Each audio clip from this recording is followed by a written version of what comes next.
जैन साहित्य को आगम कहा जाता है। पहली बात, जैन साहित्य को क्या बोलते हैं? आगम। अब जैन साहित्य का भाई साहब, तो जैन साहित्य एक बुक है जिसमें जैन धर्म के लोगों के बारे में बताया गया है।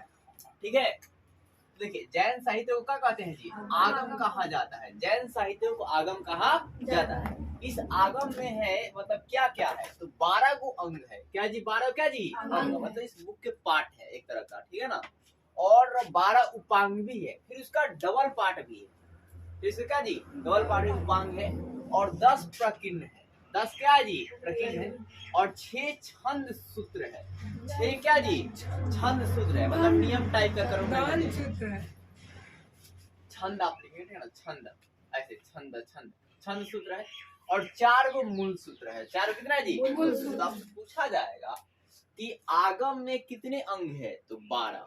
उपांग कितने हैं, तो 12। छंद सूत्र कितने हैं? 6। छंद सूत्र 6 है, ठीक है ना, लॉजिक में। और मूल सूत्र कितने हैं जी? 4। तो मूल सूत्र कितने हैं? 4 है। और छंद सूत्र कितने हैं? 6। और प्रकीर्णन कितना है? 10। और अंग और उपांग कितना है? 12। चलिए मिटाते हैं, देखते हैं आप लोग बोलते हैं कितना प्रकीर्ण। तो देखिए जी, हमने बताया जैन साहित्य को क्या कहते हैं? आगम कहा जाता है। और आगम में कितने अंग हैं? 12। उपांग कितने हैं? प्रकीर्ण कितने हैं? प्रकीर्ण 10 है। और छंद सूत्र कितने हैं? 6। और मूल सूत्र कितना है? 4। ठीक है, फिर जैन साहित्य को क्या कहा जाता है? आगम।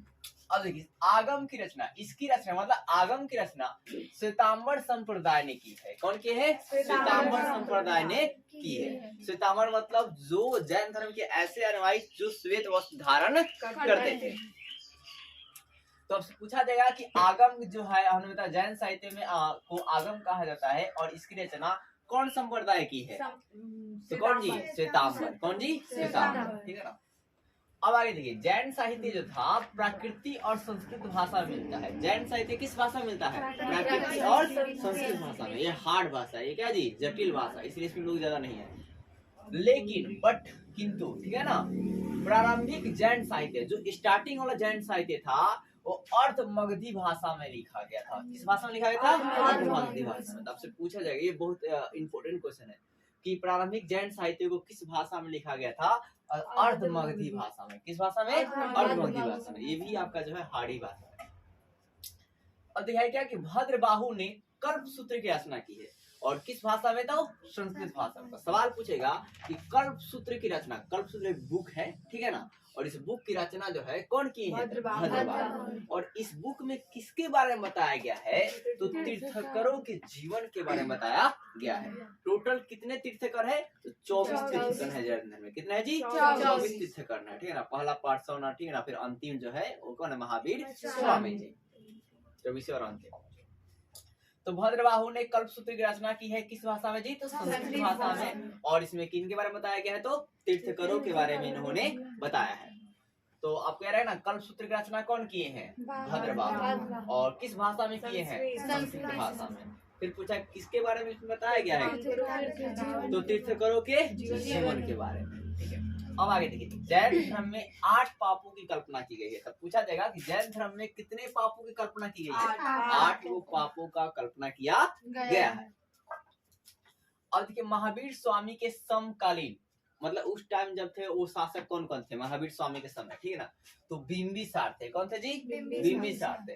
चंडप्रघ होते थे। कौन थे? चंडप्रघ होते। अजात शत्रु थे। कौन थे जी? अजात शत्रु। उदयन थे। और क्या थे? दग्धवाहन थे। और क्या थे जी? चेटक थे। तो ये सब क्या है? आपके महावीर स्वामी के समकालीन शासक थे। पूछ देगा कुछ भी ये हो कि महावीर स्वामी के समकालीन शासक निम्नलिखित में कौन है, ठीक है ना। अब कोई भी इसमें से एक आंसर उठाकर डाल देगा और बाकी दूसरा राजा का नाम क्या करेगा? डाल देगा। तो जो इसमें से आपको एक दिखाई देगा वो क्या कीजिएगा? टिक लगा दीजिएगा। अब देखिए, महावीर स्वामी उपदेश जो है किस भाषा में दिए थे? प्राकृतिक भाषा में। किस भाषा में जी? प्राकृतिक भाषा में दिए थे, ठीक है ना। और इसका जो है मतलब देखिए, इसी भाषा से है, प्राकृतिक भाषा से कई क्षत्रिय भाषा का विकसित हुआ। तो पूछा जाएगा कि प्राकृतिक भाषा से कौन सी भाषा विकसित हुई? क्षत्रिय भाषा। यह क्षत्रिय भाषा किस भाषा से विकसित हुई है? तो प्राकृतिक भाषा से विकसित हुई है। अब इसका जो उल्लेख जो है कैसे, मतलब कुछ एग्जाम्पल थ्रू, तो देखिए है क्या कि सैरसनी, क्या जी, सैरसनी से मराठी भाषा निकलता है। तो पूछा जाएगा मराठी भाषा जो है किससे निकलता है, तो सैरसनी से। किससे जी, सैरसनी से। और क्षत्रिय भाषा जो है का विकास किससे हुआ है, तो प्राकृतिक भाषा से। अब आगे देखिए, जैन धर्म में मानने वाले शासक कौन कौन थे? जैन धर्म को मानने वाले प्राचीन शासक कौन कौन थे? तो पहला क्या जी, चंद्रगुप्त मौर्य। फिर क्या, कलिंग नरेश खारवेल। कौन जी, कलिंग नरेश खारवेल। और क्या है, अम्हागवर्ष जो कि राष्ट्रकूट वंश के शासक थे, ठीक है ना। और कौन जी, उदय। ये क्या थे आपके जैन धर्म को मानने वाले शासक थे, चंद्रगुप्त मौर्य, कलिंग नरेश खारवेल, और क्या जी, अम्हागवर्ष, और क्या जी, उदय। जैन धर्म में भिक्षुओं के लिए गुफा का निर्माण कहाँ करवाया गया? तो उदयगिरी पहाड़ी में। कहाँ कराया जी? उदयगिरी पहाड़ी में, ठीक है ना। तो पूछा जाएगा जैन भिक्षु के लिए गुफा का निर्माण कहाँ करवाया गया? तो उदयगिरी पहाड़ी में करवाया गया, ठीक है। अब देखिए, गंग वंश का राजा, क्या जी, गंग वंश का राजा राजमहल चतुर्थ, क्या पढ़ेंगे? राजमहल क्या जी, चतुर्थ का मंत्री। कौन जी, मंत्री। और कौन? सेनापति चामुंड राय। कौन जी, चामुंड राय ने, ठीक है। तो क्या बात कर रहा है कि गंग वंश का एक राजा जी हैं जिनका नाम क्या जी, राजमहल चतुर्थ। और इनका जो है मंत्री, क्या जी, मंत्री कौन? सेनापति चामुंड राय। कौन जी, चामुंड राय।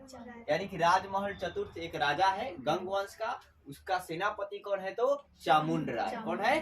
चामुंड राय। ये 974 ईस्वी में है क्या, गोमेतेश्वर की मूर्ति का निर्माण करवाते हैं। कहा जी, गोमेतेश्वर। कहा जी, गोमेतेश्वर की मूर्ति का निर्माण करवाते हैं। कहा जी, कर्नाटक में। कहा जी, कर्नाटक में। कर्नाटक के कहा भाई साहब? तो श्रवणबेलगोला में। कहा जी, श्रवणबेलगोला जगह पर क्या निर्माण करते हैं, जहाँ प्रत्येक 12 वर्ष पर, जहाँ क्या जी, प्रत्येक 12 वर्ष पर महापस्त है क्या, महामस्त अभिषेक किया जाता है। बहुत बड़ा क्या कहता है कि मस्तक अभिषेक किया जाता है, मतलब पूरा अच्छे से पूजा पाठ किया जाता है, ठीक है ना, बहुत बड़ा। अब आगे देखिए, जो कि बाहुबली से संबंधित है। जो किससे संबंधित है जी? बाहुबली। आपसे पूछा जाएगा कि महामस्तक अभिषेक जो है किससे संबंधित है? बाहुबली से। ये कहाँ है भाई साहब? तो श्रवणबेलगोला में। श्रवणबेलगोला में कहाँ जी? कर्नाटक में। और ये कौन सी मूर्ति है? तो गोमेतेश्वर की मूर्ति है। क्या जी? गोमेतेश्वर की मूर्ति है, ठीक है ना। महामस्तक अभिषेक का मतलब है ना, मतलब मस्तक होता है ना शरीर, तो शरीर को अभिषेक किया जाता है, मतलब टीका हुआ किया जाता है। अब देखिए, सर्वप्रथम इसमें बात की ना जी। चलिए एक बार इसमें क्वेश्चन आपसे पूछते हैं। आपसे मैं पूछूंगा कि गंगा क्या बोलते हैं, गोमेतेश्वर मूर्ति का निर्माण जो है कौन कौन करवाए थे? तो आप क्या बताएंगे? राजमहल चतुर्थ और चामुंड राय। कौन जी? चामुंड राय। अब दूसरा सवाल पूछेगा कि राजमहल चतुर्थ का सेनापति का नाम क्या था? चामुंड राय। क्या था जी? चामुंड राय। फिर अलग सवाल आएगा कि क्या बोलते हैं, गोमेतेश्वर मंदिर का निर्माण जो है कब हुआ था? तो 974 ईस्वी में। कब हुआ था जी? 974 ईस्वी में। 1900 में जिंदा थे अभी। अब आगे देखिए जी, कहाँ हुआ था? पूछा जाएगा गोमेतेश्वर मूर्ति कहाँ है? तो कर्नाटका में। फिर कर्नाटका के किस जगह पर है? और इस मूर्ति में क्या किया गया था भाई साहब? तो प्रत्येक 12 वर्ष को क्या कहता है? महामस्तक अभिषेक किया जाता है। अब इसका जो संबंध जो है मूर्ति का किससे है? बाहुबली से। क्या जी? बाहुबली से, ठीक है ना। अब आगे देखिए, सर्वप्रथम जैन धर्म ने ही वर्ण व्यवस्था को जटिलता पूर्वक रोकने का प्रयास किया। वर्ण व्यवस्था मतलब जो ब्राह्मण थे, ठीक है ना, फिर वैश्य थे, फिर क्या क्षत्रिय थे, फिर क्या जी, शूद्र थे, इसको उसने रोकने का क्या किया? सबसे पहले प्रयास किया। ये वर्ण व्यवस्था मतलब जाति वगैरह कुछ भी नहीं रहेगी, ठीक है, सारे लोग क्या एक समान रहेंगे। तो आपसे पूछा जाएगा कि सर्वप्रथम किसने वर्ण व्यवस्था को जटिलता पूर्वक रोकने का प्रयास किया? तो कौन जी? जैन धर्म। कौन जी? जैन धर्म। और इसके अलावा वैदिक धर्म के कर्म कांडों को भी रोकने का प्रयास किया। कर्म कांड मतलब पूजा को, ठीक है ना, पूजा करना, मूर्ति को पूजा क्या करना, ये विरोध ये किए। अब देखिए, आजीवक संप्रदाय के संस्थापक, क्या जी? आजीवक संप्रदाय के संस्थापक कौन थे? तो क्या जी? मखली पुत्र गोपाल था। कौन था? मखली पुत्र क्या थे जी? गोपाल थे। तो पूछा जाएगा आजीवक संप्रदाय के संस्थापक कौन थे? मखली पुत्र गोपाल थे। कौन थे जी? मखली पुत्र गोपाल थे, जो प्रारंभ में महावीर स्वामी के शिष्य थे। जो प्रारंभ में क्या था जी? पूछा जाएगा कि मखली पुत्र गोपाल कौन था? तो महावीर स्वामी का शिष्य था। क्या था जी? महावीर स्वामी क्या था जी? शिष्य था। इसके अलावा ये किसका संस्थापक था? ये क्वेश्चन आएगा, ये किसका संस्थापक था? मखली पुत्र गोपाल। तो आजीवक संप्रदाय के संस्थापक। ये घुमा के भी पूछ सकता है कि आजीवक संप्रदाय के संस्थापक कौन थे? तो मखली पुत्र गोपाल। अब है क्या कि इनके पिता और माता, ठीक है ना, माता और पिता नियतिवाद कहे जाते थे। जो आपके मखली पुत्र गोपाल थे, उनके पिता और माता क्या कहता जी? नियतिवाद कहा जाता है, कहा जाता था, जिनके अनुसार, मतलब नियतिवाद के अनुसार संसार की प्रत्येक वस्तु, संसार क्या जी? प्रत्येक वस्तु भाग्य द्वारा पर्व नियंत्रित और संचालित होती है। मतलब संसार की जितनी वस्तु है वो भाग के द्वारा, पर्व के द्वारा क्या था जी? नियंत्रित और क्या था जी? संचालित होती है, मतलब आगे तरह चलती रहती है। अब दिखाया क्या कि जहाँ, मतलब एक पॉइंट आपको याद रखना है। एक और बात देखिए, बौद्ध और जैन तीर्थ स्थल जो है कहाँ है? तो कौशाम्बी नगर में, ठीक है ना। क्या जी? कौशाम्बी नगर में। कौशाम्बी नगर कहाँ है जी? उत्तर प्रदेश में। एक और बात आप याद रखेंगे, जैन धर्म के 24वें तीर्थंकर के नाम और उनका प्रतीक चिन्ह क्या है, ये आप लोग वीडियो में देखेंगे और इसको लिखेंगे। हाँ, तो जैन धर्म के 24 तीर्थंकरों का नाम एकदम शुरू से 1 से लेकर पार्श्वनाथ से लेकर महावीर स्वामी तक, ठीक है ना। तो पहले पार्श्वनाथ, ठीक है, उसका प्रतीक चिन्ह, फिर उसके बाद अंतिम वाला क्या जी? महावीर स्वामी, ठीक है, और फिर क्या भाई साहब? इसका प्रतीक चिन्ह आपको याद करना। ऐसे टोटल भी नामों को सिर्फ पढ़ना है।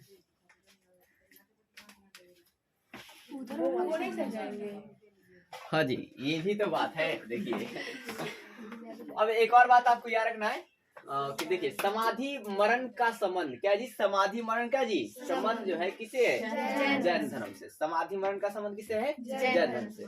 फिर जैन धर्म का परिष्ट पर्व क्या है? तो हेमचंद्र। क्या जी? हेमचंद्र। तो जैन धर्म का परिष्ट पर्व क्या जी? हेमचंद्र। फिर जैन धर्म के अनुसार सृष्टि की रचना और पालन पोषण, सृष्टि की रचना और क्या जी? पालन पोषण, वो क्या है? तो सार्वभौमिक विधान है। क्या जी? सार्वभौमिक विधान है, ठीक है ना। ये ज्यादातर आत्मा को सपोर्ट करते हैं। अब देखिए, जैन धर्म की सुंदर और विशाल प्रतिमाएं, प्रतिमाएं मतलब चित्र होता है, ठीक है ना, मूर्ति होती है, ठीक है ना।